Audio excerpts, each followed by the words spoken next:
पूरे देश में चुनाव की जबरदस्त तैयारी चल रही है, लेकिन जम्मू कश्मीर के लिए ये चुनाव सबसे खास हैं। धारा 370 हटने के बाद पहली बार जम्मू कश्मीर में चुनाव हो रहे हैं। लद्दाख को अलग करके केंद्र शासित राज्य घोषित किया जा चुका है। ऐसे में जम्मू कश्मीर में 5 लोकसभा सीटें बची हैं। इन सीटों पर कौन किसे टक्कर देगा, ये देखने में पूरे देश में दिलचस्पी है। कयासों के दौर के बीच महबूबा मुफ्ती ने भी अपने पत्ते खोल दिए हैं।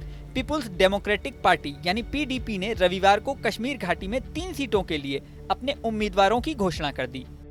पार्टी अध्यक्ष महबूबा मुफ्ती ने खुद अनंतनाग से लोकसभा चुनाव लड़ने का ऐलान कर दिया है।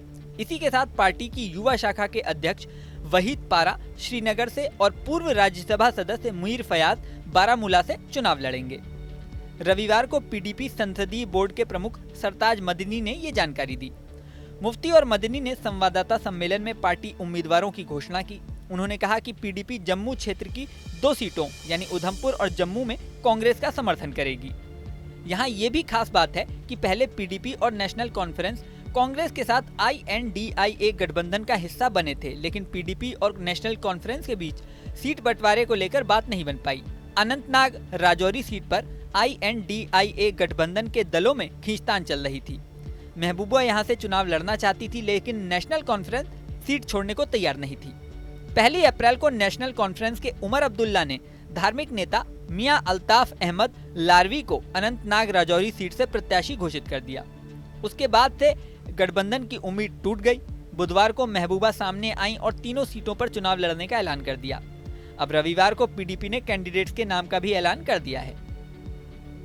यहाँ आपको ये भी बता दें कि जम्मू कश्मीर के पूर्व मुख्यमंत्री गुलाम नबी आजाद भी अनंतनाग राजौरी संसदीय क्षेत्र से चुनाव लड़ रहे हैं। गुलाम नबी आजाद कभी कांग्रेस के प्रमुख नेताओं में शुमार थे, लेकिन आजाद ने साल 2022 में कांग्रेस छोड़ दी।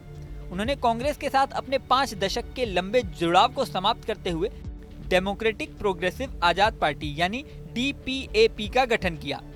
DPAP के नेता ताज मोहम्मदुद्दीन ने कहा कि DPAP की कोर कमेटी की बैठक हुई है और हमने फैसला किया है कि गुलाम नबी आजाद अनंतनाग राजौरी सीट से चुनाव लड़ेंगे। इससे पहले आजाद ने साल 2014 के लोकसभा चुनाव में उधमपुर संसदीय क्षेत्र से चुनाव लड़ा था और भारतीय जनता पार्टी के नेता जितेंद्र सिंह को हराया था। अल्ताफ बुखारी की अपनी पार्टी के साथ गठबंधन की संभावना पर मोइनुद्दीन ने कहा कि इस मुद्दे पर फिलहाल कोई प्रगति नहीं हुई है। बता दें कि जम्मू कश्मीर में 5 चरणों में लोकसभा चुनाव होंगे। 19 अप्रैल को पहले चरण में उधमपुर लोकसभा सीट पर मतदान होगा। 26 अप्रैल को दूसरे चरण में जम्मू की सीट पर वोटिंग होगी। तीसरे चरण यानी 7 मई को अनंतनाग की सीट पर वोटिंग होनी है। 13 मई को चौथे चरण में श्रीनगर में वोटिंग होगी। 5वें चरण में 20 मई को बारामूला सीट पर वोटिंग होगी। नतीजे 4 जून को आएंगे। जम्मू कश्मीर में कुल 5 लोकसभा सीटें हैं। इस वीडियो में फिलहाल इतना ही। बने रहें न्यूज नेशन के डिजिटल प्लेटफॉर्म पर।